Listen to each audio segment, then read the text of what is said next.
वो टिकट पहले पार्टी मुझे ही दे रही थी बाई इलेक्शन में। जी। अगर आपको टिकट मिली होती तो मैं चुनाव लड़ता। मेरे जो पारिवारिक जो पोजीशन थी वो ऐसी नहीं थी। मैंने रिक्वेस्ट की थी कि मेरे से कोई बेहतर आदमी तो उसको टिकट दे दी जाए। टिकट मुझे ही देने की बात हुई थी। ऑफर आपको की गई थी, पहला ऑफर आपको था? ऑफर नहीं था। बड़े होते हैं वो ऑफर नहीं करते, वो पूछते हैं और कहते हैं। ऑफर नहीं होता, उनका आदेश होता है। मुझे ऐसे निर्देश थे। तीसरी बार प्रदेश में बीजेपी की सरकार है, देश में भी आ चुकी है, और जब आगे भविष्य में चुनाव, चौथी बार भी आएगी। वही मैं आ रहा हूँ। अब मैं कहूँगा जनता तय करेगी। जनता तय करेगी। मैंने आपको पहले बताया था। आप दादरी, जब मैंने आपको कहा था कि दादरी को प्लीज़ कवर कीजिए आप, तो आप कह रहे थे कि हरियाणा में तो भाई कांग्रेस की हवा लग रही है भाई साहब। अच्छा।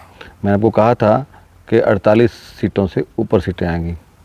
बस ये ऊपर वाली बात रहेगी, 48 तो आएंगे। मुझे आपकी बात पे ना तो तब विश्वास था ना अब विश्वास है। नहीं सुनिए, और अब कुछ चीज़ें ना कैमरे पे बोल देनी चाहिए। ना तो मुझे तब विश्वास था, ठीक है। देखिए सुनील भाई साहब से मेरे भी संबंध अच्छे हैं, लेकिन क्योंकि वो सारा का सारा किसानी इलाका है, ये लग रहा था कि भाई यहाँ तो कम से कम क्लीन स्वीप जैसे करेगी ना कांग्रेस, ऐसे बीजेपी इतनी सीटें नहीं लेके जाएगी, ऐसा लग रहा था। लेकिन चलो, आपने बोला था, आपकी बात सही हुई, लेकिन आपने ये बोल दिया था कि अभय सिंह चौटाला चुनाव हारेंगे इलाहाबाद से। इस पे तो कतई विश्वास नहीं मैंने था। कहा था ना 15,000 से हारेंगे। आपने बोला था, और बहुत पहले बोला और था। जब जीते थे तो मैंने कहा था 63 वोट से 65 जीत गए, 200 जीते हो।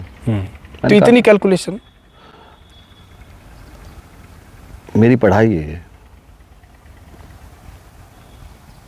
अभी आप पत्रकार हैं, कोई परचून बेचता है, कोई पंचर लगाता है, कोई गाड़ियाँ ठीक करता है। अलग अलग प्रोफेशन, अलग अलग।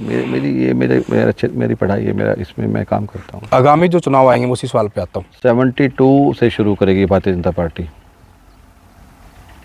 आगामी जो चुनाव आएंगे 72 72 से शुरू करेगी। ठीक है।